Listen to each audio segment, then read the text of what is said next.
Ahoy there folks, R30Hadron here with something I haven't done in quite some time, a Minecraft showcase. For the last couple of weeks I've been working on a filter for MCEdit in preparation for finally getting an adventure map of my own created. As you can see behind me, I am creating floating islands. Woo! So what this filter does is it creates these floating islands. Kind of like Skyblock, but with a lot more erosion underneath. This is some test, kind of some testing that I've been doing. If you look on my Twitter account, you'll have found a kind of a long line of these that I've been posting for the last couple of days. I am really, really happy with how this has turned out. So kind of an explanation of what the filter does. This here is kind of shows what a couple of examples of what you can do with the filter. First off, how it kind of works. Each segment in the island follows a simple pattern. They are all what is known as golden prisms, golden rectangular prisms. You can see this guy is 4 by 6 by 10, which follows sort of the ratio of a golden prism, where each consecutive edge is a different length following the golden ratio.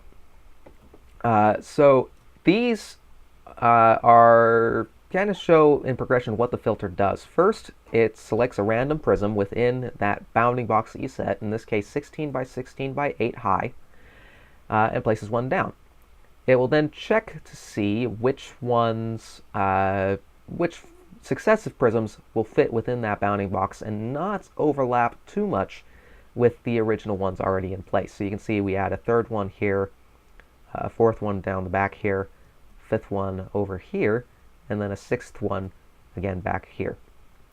So each of these segments that get added on are following the golden ratio, or at least close enough. Following that, it will then build the island itself. You can see it has, again, this rugged underside like so. So if you can imagine an adventure map with a bunch of these scattered around, that's what I'm looking for, and I am really happy with how that turned out. Some of the other options that you can change the material. I'm going to actually look at my picture here, which I will show right now. The things that you can change the island material, you can change the material that's placed on top of it, you can change the seed, so different seeds will create different islands in the same bounding box. Change the number of segments in your island, the smallest and largest segments that can be added in. Keep in mind that these aren't exact. They might be quite a bit larger or quite a bit smaller on different edges based off of how the algorithm works. And then following that are all of the extra functions. The overlap setting, if it's set to -1, there is any overlap. So you could have two prisms or segments that intersect each other at a wide, really crazy amount. Or it might be, if you set it to 0 or higher, it'll force the overlap like this. So for an example, all of these are an overlap. I think it's an overlap of -2. So they won't overlap any of them by more than that. The next item on the list is a limit of surface. Again, looking at this example here, all of the segments are within 3 of the highest point of the bounding box. So if you set the limit to 3, then all of them will be within that height of their maximum heights will be within the maximum height of the original bounding box. If you don't set a limit of surface, then they can be any height in the bounding box. Then I selected over here some more examples. So this guy here with the podzol and granite was with the allow vertical segments section. This is the perfect example right here. You can kind of see this guy right here is much thinner than the ones over there, and it also goes down a little bit deeper. Kind of an interesting look, that, isn't it? So that's what that changes. Oops. The force different level segments is what I've been having the most trouble with lately with trying to get this filter working. you can see that each successive segment is of a different height than the ones next to them. So if you deselect that option, then they could be at the exact same height, which if you look back at the examples that I've been posting on Twitter, yeah, some of them suffer from that, and it doesn't look as nice, but if you want to change that setting, you can. The allow vertical, I've just shown that. Force connections is an interesting one, where if you deselect that, the different prisms could be, one could be on the far left side of the bounding box, one could be on the far right of the bounding box, and they don't intersect.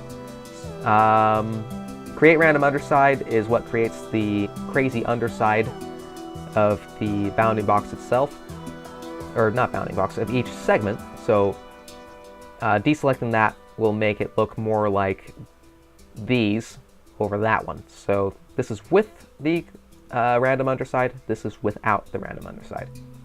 Then finally, this guy in the background here, this is with the clear before run option deselected. I have this giant 16 by 16 by 16 cube of stained glass, and this mycelium and diorite island here is placed as such that it avoids this box. So it doesn't remove this first.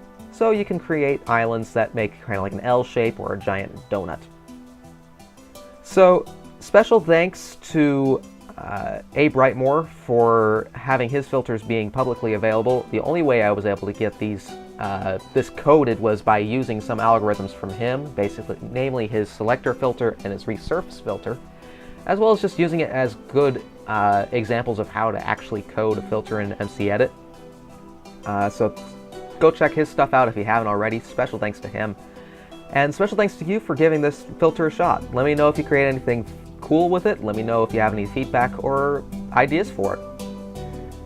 And as I listen to this really cool song, I wish this was in survival mode, I will see you in the next video. Thank you very much, and cheers.